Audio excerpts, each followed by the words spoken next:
I'm Katie Wells, host of the Maximized Minimalist podcast. I escaped the hamster wheel of modern-day motherhood, overwhelmed by clutter and buried under the mental load.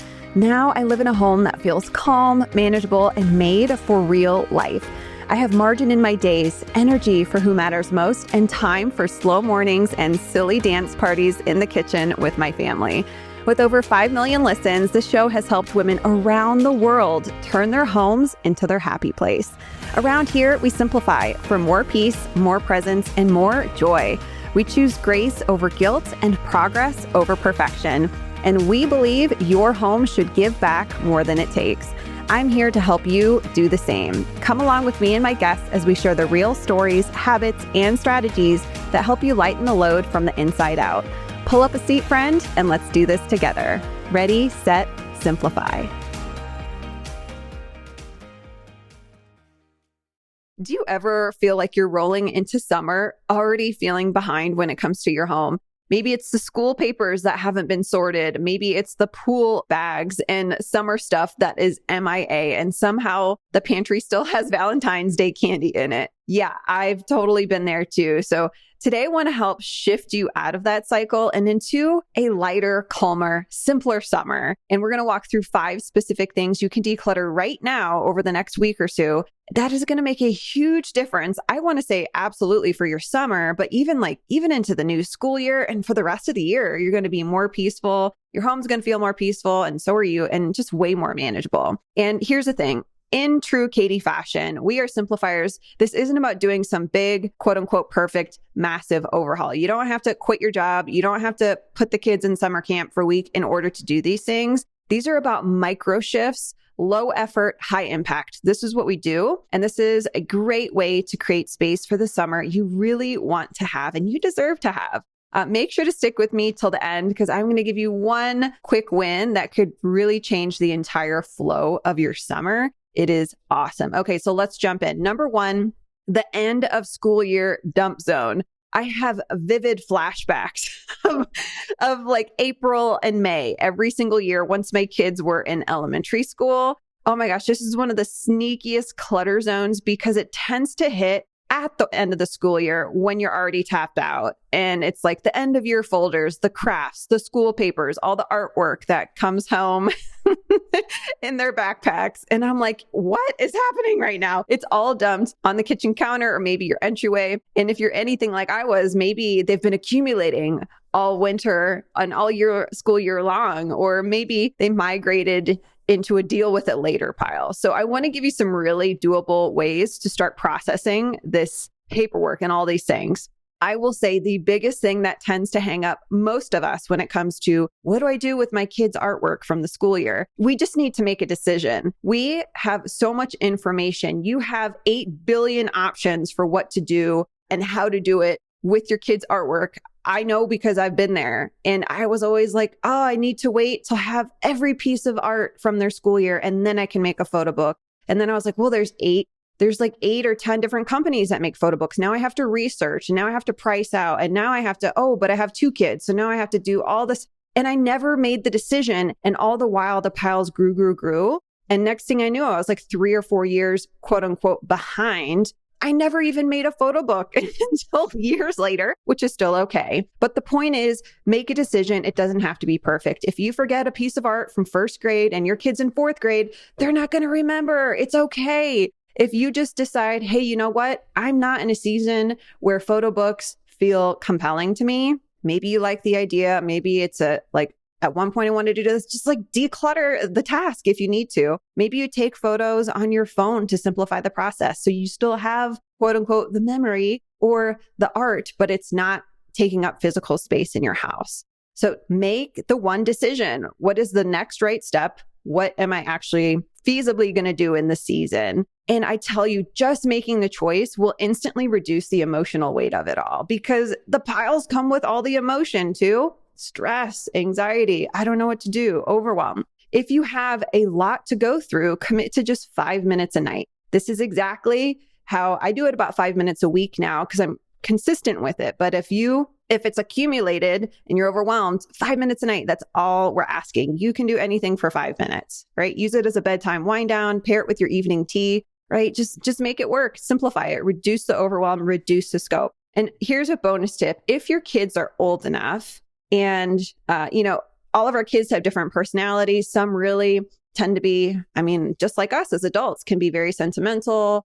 Some are more on board with, being involved in the process of editing their papers and artwork and things. So if it aligns, maybe you could invite them into the process. It can be a really beautiful opportunity to teach them those decision-making skills. How do we decide what to keep, what to let go of? Remember, this isn't about perfection. It's about progress. It's about just making the decision. The weight of one decision being made is like, you don't ever have to make that decision ever again. And the mental clutter piece is so big. Once you make that choice, the rest tends to fall into place, the weight lifts, all the things. Here's a quick win to steal. I want to stress this because we're about quick wins here. Snap a photo of the artwork stack and let your kid pick their 3 favorites. Maybe that feels doable to you. Like, here's what we're doing. Clean and clut, not we have to go through every single piece of paper. If that feels like drudgery, don't do it. Just, hey, they probably know their 3 favorites just by eyeballing the stack, and everything else you can let go. Number 2, the summer gear graveyard. Let's talk about those bins in your garage or closet filled with last year's pool, outdoor stuff, all the things. I used to dread going through ours. In fact, there was a time in my life where instead of opening the bins that I was afraid of, I would just buy new stuff. Like, let's be honest. I don't do that anymore because I know my inventory and I'm pretty good at maintenance, which is why I have this podcast to begin with. But the point is, if every year it feels like a chaotic guessing game when you walk into your garage or go through your kids' closets, like, is the sunscreen expired? Where are the matching flip-flops? Why do we have 3 broken floaties and no goggles that actually fit my kid's face? So here's what to do. Toss the expired sunscreen. Toss the goggles that fog up in 10 seconds. The moldy towels that you've tried fixing with vinegar and they just are still moldy. Okay, let them go. The broken beach toys, anything that isn't aligning with your current season. Okay, keep only what you'd confidently use this year. If you're not sure what your kids are going to use, keep a maybe bin for the summer. Maybe you're like, I don't know if they've outgrown this. I don't really know if they're going to play with it. Keep it visible and accessible to your kiddo. And if they don't use it over the first month or 2 of the summer, that is your clear next quick win, right? Again, this is about reducing that decision fatigue and helping you do what you know you want to do anyway, which is simplify. But having that maybe bin can be a really great buffer zone for both you and your kiddos when it comes to this stuff. Remember too, that this isn't just decluttering. It's really setting up systems that serve you before the chaos hits. Number 3 is the pantry overflow. This one's quick but powerful. If you're anything like me, like I used to be, and even still the other day, I found marshmallows, somehow like a bag of them from this past winter. I'm like, how did these even get here? Maybe Christmas sprinkles, whatever it is. So take 10 minutes tonight, tomorrow, this week, toss the expired, the stale, consolidate duplicates, and create a summer snack bin that your kids can access easily. This is something we always have at hand because I wanted my kids to be responsible for packing their school stack for the last several years at school.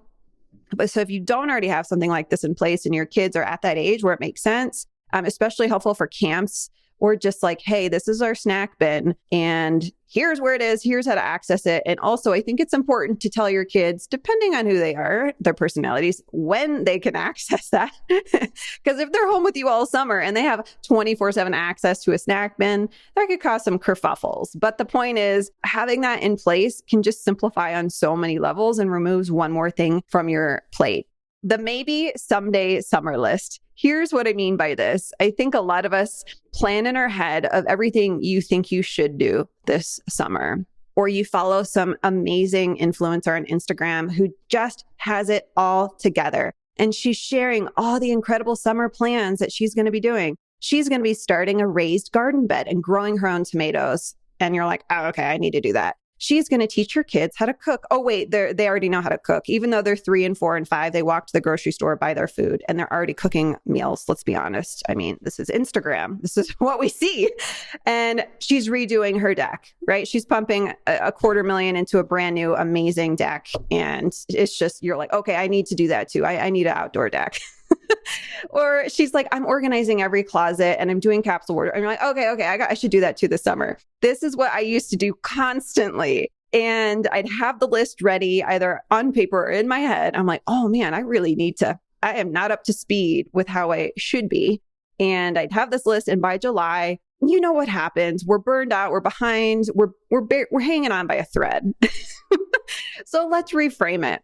Pick one thing on the maybe someday summer list that feels the most exciting, that feels the most realistic and feels meaningful to you, and let the rest go. You know how many times I'm like, oh, I really should start gardening. I don't know the first thing about gardening, and I'm not in a season where honestly I care. I'm going to go to the grocery store and buy me some produce there and call it a day. And sometimes it feels good to tell ourselves, saying no now doesn't mean saying no forever. It just means not right now. Like, this is not my season. And maybe I'll never have a season of life where I'm interested in starting a raised garden bed. But I can still follow people who do on Instagram and appreciate what they do. But it doesn't mean we have to do it too. So pick your one thing. Summer doesn't need to be productive to be valuable. It needs to be space to be what you need it to be. Having wiggle room for fun and experiences and silliness and dance parties in the kitchen or whatever it is that you want to be doing.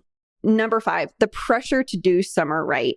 This one is really deeply personal. I used to feel like I had to be on all summer, like entertain the kids, make memories, be the fun mom again. And I think part of this comes from so much pressure from social media in today's day and age. But the pressure to create this perfect summer really made me miserable. And I think because of all the pressure I put on myself, by week 2 of the summer, I was like, I'm done. Like, I can't do it. So I was physically present, but really mentally tapped out, constantly thinking about all the things. And here's what shifted. I gave up gleefully, not bittersweetly, gleefully gave up that Pinterest-worthy summer to-do list, right? And leaned on what worked well for our family, not just me, but for our family. Slower mornings, backyard soccer, popsicles at 10 a.m. if we want, because who cares? It's summertime. No guilt, no gold stars either.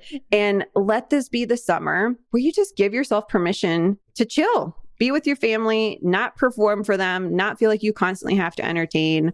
And, these shifts that we talked about today, these 5 shifts, aren't obviously just about cleaning your house top to bottom or decluttering everything in sight. They're all about supporting you and creating margin and that space to exhale. So, hey, if you try any of these tips, by the way, make sure to tag me on Instagram. I love seeing the ripple effect of these micro wins. You can find me at my full name, Katie Joy Wells. You know what to do. You've got this. Ready, set, simplify. Bye.